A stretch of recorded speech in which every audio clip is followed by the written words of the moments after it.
দয়া করে করো গ্রহণ আমরা জাকের গুনাহগার আল্লাহুম্মা সাল্লি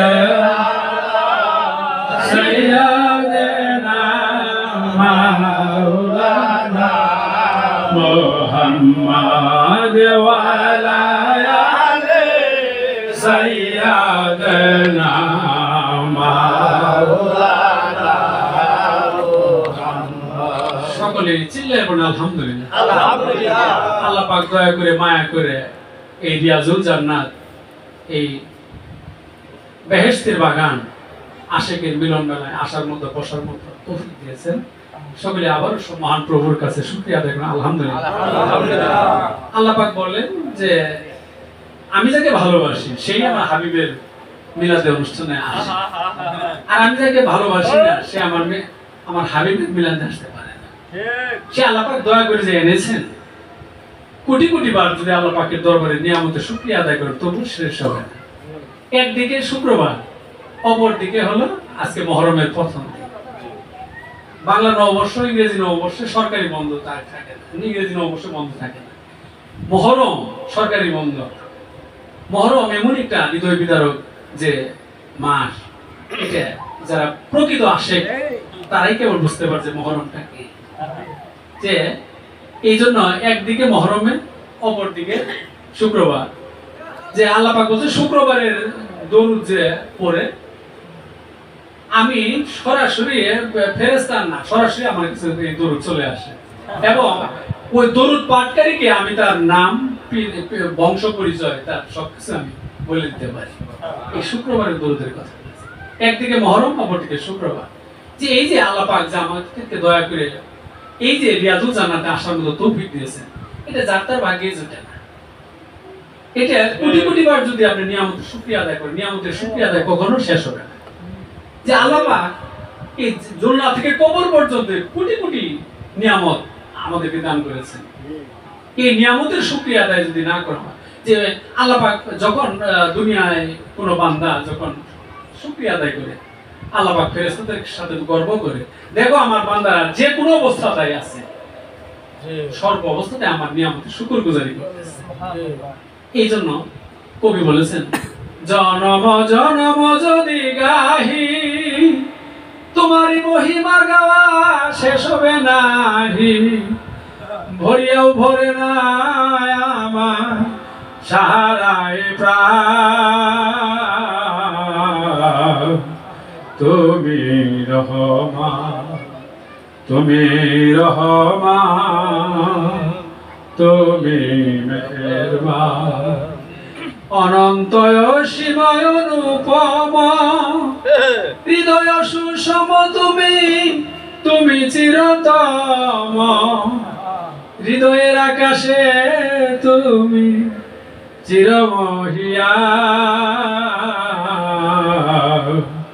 তুমি রহমান, তুমি মেহেরবান, তুমি রহমান। কখনো যদি তোমায় ভুলি, হেদায়েতের আলো দিয়ে কাছে নিয়ে তুলি, দয়া করে করো দয়া, দয়া করে করো দয়া, পরবরুয়া তুমি রহমান। সবাই চিল্লাবেন আলহামদুলিল্লাহ। আল্লাহ পাক যে ব্যক্তি নিয়ামতের শুকরিয়া আদায় করে, আল্লাহ পাক বলে আমি তার নিয়ামতের বাড়িয়ে দিই। আর না শুকর বান্দার উপর আমি আল্লাহ কঠোর হয়ে যাই। যে শুকরিয়া কিভাবে করবে? যে ওয়াশকুরুনি মা তাআলা ইন কুনতুম ইয়াহুত্তাবুদুন, তুমি যদি ইবাদতকারী হও সর্বপ্রথম আমার নিয়ামতের শুকরিয়া আদায় করো। একটু পরে তোমার জানাই যাচ্ছে যে হাদিস শরীফে বলছে আত-তাহাদ্দুসু বিনিমাতিল্লাহি শুকরুন ওয়া তারকুহা কুফরুন, যতক্ষণ তুমি নিয়ামতের আলোচনা করতে থাকবে ততক্ষণ শুকরিয়া আদায় হতে থাকবে। যখনই আল্লাহ রাসূলের আলোচনা থেকে যখন তুমি বিরত থাকবে তখন তুমি কুফরি কাজে লিপ্ত হয়ে গেলে। এই জন্য সদা সর্বদা এই আল্লাহর ওলিদের কাছে গেলে দেখা যায় তাদেরকে আমাদের খাজা পীর ইনায়েতপুরী রাহমাতুল্লাহ বলেছেন, কেউ যদি একজন আশিক যদি একবার সুবহানাল্লাহ বলে তার 33 কোটি বার বলার সমান সওয়াব আমলনামায় এসে যায়। কেউ যদি একবার সুবহানাল্লাহ বলে 33 কোটি বার বলার সমান সওয়াব তার আমলনামায়, একজন আশিক জাকির যদি একবার আলহামদুলিল্লাহ বলে 33 কোটি বার বলা হয়ে যায়। কেউ যদি সুবহানাল্লাহ বলে 33 কোটি বার বলা হয়ে যায়। তার মানে কি খাজা বাবা এনায়েতুল্লাহ শিক্ষা দিয়েছেন যে কালবুর হুসেন কবি আকপানজ বা তো সাক্কা এই কালবের জিকির শিক্ষা দিয়েছেন। 24 ঘন্টায় মাথা পায়ের তলা থেকে মাথা চাঁদি পর্যন্ত 33 কোটি লুমকুম। এই 33 কোটি লুম থেকে যখন জিকির জারি হতে যায় ইল্লাল্লাহ আল্লাহ আল্লাহ জিকির জারি হতে থাকে। এই যে কিছুক্ষণ আগে যে খাজা বাবার শিক্ষা এখানে যে বললেন ওসিলা নিঃসরণ করলেন, এই শিক্ষা যদি কেউ যদি চলতে থাকে তার কখনোই হবে না। ঠিক বলছে কি যে ইশকের আগুনে যে জন জ্বলেছে দুজকের আগুনে জ্বলবে না। ইশকের আগুনে যে জন জ্বলেছে দুজকের আগুনে জ্বলবে না। ইশকের আগুনেই তো পুড়ে গেছে, দুজকের আগুনে কি বলবো?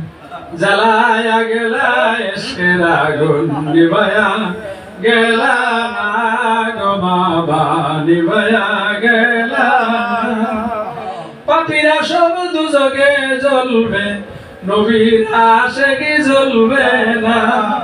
জ্বালায়া গেলা ইশকের আগুন নিভায়া গেলা না গো বাবা নিভায়া গেলা না। ইশকের আগুনে যে জন জ্বলেছে দুজকের আগুনে জ্বলবে না। এই যে বুলন্দ নসিব তারাই যারা আল্লাহর ওলিদের কাছে যারা যাইতে পারছে তারাই বুলন্দ নসিব। তাদের কাছে যায় আল্লাহর যে হাবিবের শান, আল্লাহর হাবিবের শান যদি পাইতে যাও আল্লাহর ওলিদের কাছে চলে যাও। এই জন্য আমাদের পীর কেবলাজান বলছে যে যাত্রার পাইকে আল্লাহর ওলিদের চরণ জোটে না। চরণ চিহ্ন ভাগ্য গুণে পড়বে যখন দিল পর্দায় বিলীন হও মন মুর্শিদ ধ্যানে ভজন কর নিরালা। অনবদ্য ইসমে আজম সুললিত আয়াতা বলি নিরাকারের নকশায় আঁকেন আমার বাবা শম্ভগঞ্জে। তিনি নিরাকারের নকশা এঁকেছেন। তার মানে নিরাকার কাকে বলা হয়? আল্লাহকে। যে আল্লাহকে যিনি যে না দেখছে ঠিক নকশা আঁকতে পারবে? তিনি দেখেছেন বলে তিনি নিরাকারের নকশা এঁকেছেন। যে খাজা এনায়েতুল্লাহ যুগ শ্রেষ্ঠ আল্লাহ বিশ্বলি ফরিদপুরি বলেছেন যে আমার পীর এনায়েতুল্লাহ যে ধরার বুকে যদি না আসতো তার মুজাদ্দিদের তরিকতের গন্ধ আমরা পেতাম না। বিশ্ববর্ণ ওলি আল্লাহ খাজা এনায়েতুল্লাহ তিনি তার মাধ্যমে শিখে 1250 জন খাদেম যে আটরশি ফরিদপুর তারপরে প্যারাডাইস পাড়া এই ওই চন্দ্রপুরী এরকম 1250টা বাংলা এবং আসামের বুকে এরকম খানকাহ শরীফ দরবার শরীফ তারা আল্লাহ রাসূলের প্রেম মহব্বত ছড়াইয়ে ছিটিয়ে দিতেছে। সেই যে আমরা কত যে আল্লাহর ওলিদের মহব্বত পাইতে হলে আল্লাহর ওলিদের কাছে যেতে হবে। সেই আল্লাহর ওলির মহব্বত আল্লাহর ওলিরা ব্যতীত ওইভাবে মহব্বত পাওয়া যায় না। হুব্বে রাসূল মিনাল ঈমান। হুব্বে রাসূল যদি আপনার ভিতরে না থাকে ঈমান কখনোই আসবে না। হুব্বে রাসূল আপনার ভিতরে পয়দা করতে হবে। তাহলে আপনার ঈমান কোথায়? ঈমানের প্রথম শর্ত নবীর প্রেম মহব্বত ভালোবাসা হলো আপনার ঈমান। যার দিলে মহব্বত, যার দিলে নবীর মহব্বত যতটুকু তার ঈমানও ততটুকু। আপনি যদি 1 ইঞ্চি হয় তাহলে ঈমানও 1 ইঞ্চি। আর যদি মহাসমুদ্র বলতে হয় আপনার ঈমানও মহাসমুদ্র। ঈমানের বাড়ি কই? মদিনা। ঈমানের বাড়ি আসে গানের ঠিকানা। নবী ছাড়া ঈমান হয় না পাক কুরআনের ঘোষণা। মদিনা ঈমানের বাড়ি আসে গানের ঠিকানা, আসে গানের ঠিকানা। নবী ছাড়া ঈমান হয় না কোরআন খুলে দেখো না। মদিনা ঈমানের বাড়ি আসে গানের ঠিকানা, আসে গানের ঠিকানা। নবী ছাড়া ঈমান হয় না পাক কুরআনের ঘোষণা। এই যে নবীর মহব্বত, প্রেম মহব্বত, ভালোবাসা যদি তুমি অর্জন করতে চাও একজন কামেল মুকাম্মেলের কাছে তুমি চলে যাও। এই জন্য বলছে যে ইশকের গভীর তত্ত্ব যদি তুমি বুঝতে চাও, ইশকের গভীর তত্ত্ব যদি তুমি বুঝতে চাও, একজন কামেল পীরের চরণ তলে নেসার হইয়া যাও। তুমি যদি আল্লাহ পাকে সন্ধান পাইতে চাও, তুমি যদি আল্লাহ পাকে সন্ধান পাইতে চাও, একজন কামেল পীরের চরন্তলে নেসার হইয়া যাও। এই যে যুগে যুগে আল্লাহর লিখন সে আহলে বাইতের প্রেম মহব্বত ভালোবাসা শিক্ষা দিয়েছেন। বড় পীর আব্দুল কাদের জিলানী রাহমাতুল্লাহ আহলে বাইতের মহব্বত শিক্ষা দিয়েছেন। খাজা আজমিরি শানজিরি রাহমাতুল্লাহ তিনি বলেছেন যে আহলে বাইতের প্রেম আমি তো ময়নাদি যদি সেই কারবালার মাঠে যদি আমি যদি থাকতাম আমার আঙ্গুলে খুঁচা দিয়ে আমি পানির নহর বাই করে দিতাম, সেটা পারতো কি না? সেই আনা সাগরের ইতিহাস যদি আপনারা জানেন তাহলে বুঝবেন যে আমি ময়নাদি যদি সেই কারবালার প্রান্তরে থাকতাম, নবী আহলে বাইতগণ পানির জন্য যন্ত্র করতো না, আমার আঙ্গুলের খুঁচা দিয়ে আমি পানির নহর বাই করে দিতাম।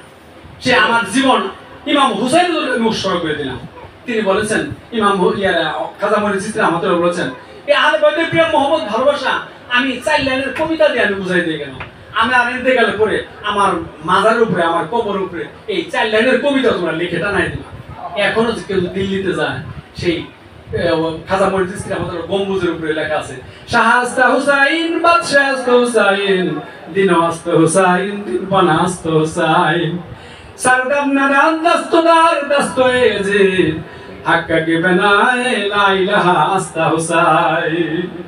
আদাদিক জগতের সম্রাট হলো হুসাইন, বাদশা হলো হুসাইন, ধর্ম হলো হুসাইন, ধর্মের আশ্রয়দাতা হলো হুসাইন। নিজের গর্দান দিলেন তবু এজিদের হাতে হাত দিলেন না, এ কথা সত্য যে লা ইলাহার স্তম্ভই হলো হুসাইন। 72টি তীরের আঘাত খেয়েও তিনি বীর বিক্রমে যুদ্ধ করিয়াছিলেন। পৃথিবীর শ্রেষ্ঠ বীরের শ্রেষ্ঠ সন্তান তিনি হলেন হুসাইন। কারবালার প্রান্তরে যিনি হক বাতিলের তফাৎকে যিনি আঙ্গুল দ্বারা বুঝিয়ে দিয়েছিলেন তিনি আর কেউ নয় গো, তিনি হলেন হুসাইন। মা ফাতেমা আলীর প্রিয় সন্তান, নূর নবীজির প্রিয় দহিত্র, পাক পাঞ্জাতনের অংশ তিনি হলেন হুসাইন। দয়াল নবীজি যার রক্ত মাখা শাহাদাতের পেয়ালা হাতে লইয়া আল্লাহর আদালতে হাজির হয়েছিলেন তিনি আর কেউ নয় গো, তিনি হলেন হুসাইন। আব্বাস আন্দার যার জন্য নিজের জীবনকে উৎসর্গ করে দিয়ে কারবালার জমিনে যিনি ঘুমিয়ে গেলেন, যার রওজা থেকে এখনো পানির নহর বহিতেছে তিনি হলেন হুসাইন।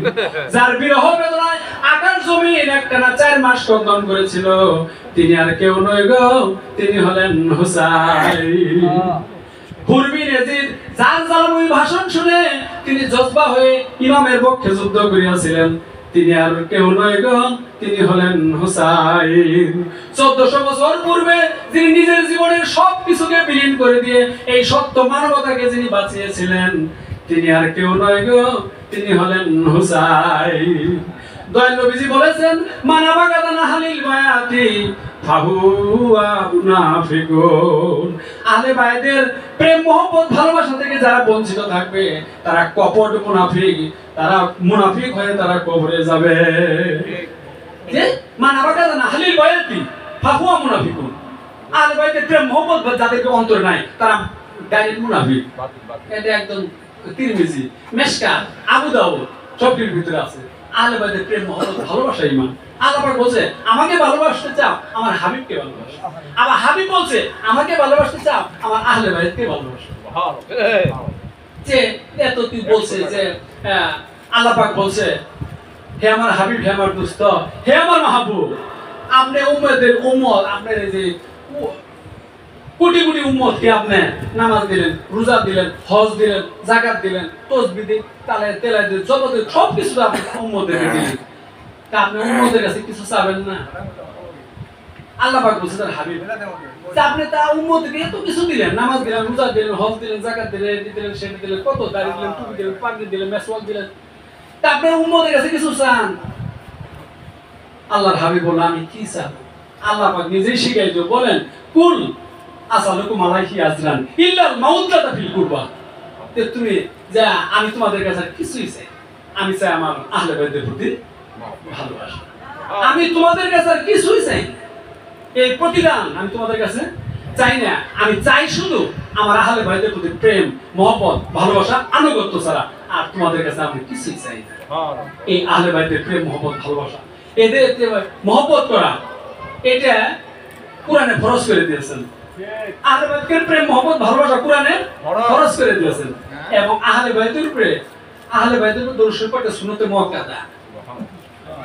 এই যে আহলে বাইতের প্রেম মহব্বত ভালোবাসা, যার যে দয়াল নবীজি বলছেন আহলে বাইতের যে মহব্বত নিয়ে কেউ দুনিয়ায় যায়, দুনিয়া থেকে চলে যায়, সে শহীদের মৃত্যু হবে, তার শহীদের মৃত্যু।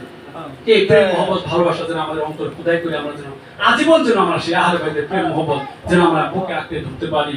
আজকে সেই মুহররমের আজকে থেকে আশিকের হৃদয়ে যে তোলপাড় শুরু হয়ে যাচ্ছে, সেই আজকে থেকে শুরু করে সেই 10ই মুহররম পর্যন্ত যে কারবালার প্রান্তরে তারা যে কত যে কুফার পানি যে যে শিয়াল কুকুরে যেখানে খাইলো, নবীর বংশধরকে তাদের পানি দেয় নাই, নির্মম ভাবে হত্যা করেছে, তাদের শহীদ করেছে। এই জন্য আমরা কি তাদের কদমে দুপুটা চোখের পানি এবং দেওয়ার মতো আর কিছুই নাই। তো এই আহলে বাইতের মহব্বত ভালোবাসার কথা বললে ভালোই লাগবে, কিন্তু অল্প ছোট অনুষ্ঠান থেকে আমাদের তাদেরকে স্মরণ করে আমাদের কাজ, তাদেরকে স্মরণ করে আমার কাজ। যে যে দয়াল নবীজি ইয়ের মাঠে কারবালার প্রান্তরে ইমাম হুসাইন বলছে, তোমরা আমার নানা জানের সেই হাদিস কি শুনো নাই যে আই হুসাইন মিন্নি ও আল্লাহ মিনাল হুসাইন, যে হুসাইন আমার হতে আমি হুসাইন হতে, তোমরা কি এই হাদিস শোনো নাই? তোমরা কি এই হাদিস শোনো নাই যে যে আমার হুসাইনকে ভালোবাসো সে আমাকেই ভালোবাসবে? দয়াল নবীজি বলে গেছেন সাহাবীদের মধ্যে যে আমার হুসাইনকে যে ভালোবাসে সে আমাকেই ভালোবাসবে। তোমরা কি সেই হাদিস শোনো নাই? হাসান এবং হুসাইন জান্নাতের সকল যুবকদের সর্দার। এইভাবে তিনি কিন্তু এই সংক্ষিপ্ত ভাষণে তিনি দিয়ে গেছেন বলছেন। কিন্তু ওই সময় বলছিল একবার আলাম তাসমাউ আলাইসা ফিকুম মুসলিম, তোমরা আমার কথা শুনতে পাও, এখান থেকে একটা মুসলমান নয় 30 লক্ষ মতান্তরে 22 কি 30,000 মতান্তরে 30,000, তার ভিতরে কোরআনে হাফেজ ছিল, মুফতি ছিল, তারা মূর্তির মতো পাথরের মূর্তির মতো দাঁড়াইছে, কথা বলতে পারে। এই যে আমাদের সেই ইমানি শক্তি আজকে সেই এত বছর পরেও আশেকের মাঝে সেই ইমানি শক্তি পাওয়া যায়। সেই আশেকের জায়গায় বসে ওলিয়াদের মিলন মেলায় বসে ওলিয়াদের দরবারে গেলে ওলিয়াদের কাছে গেলে সেই আহলে বাইতের প্রেম বিশুদ্ধ ভালোবাসা সেখানে পাওয়া যায়। আসসালামু আলাইকুম ওয়া রাহমাতুল্লাহি ওয়া বারাকাতুহু।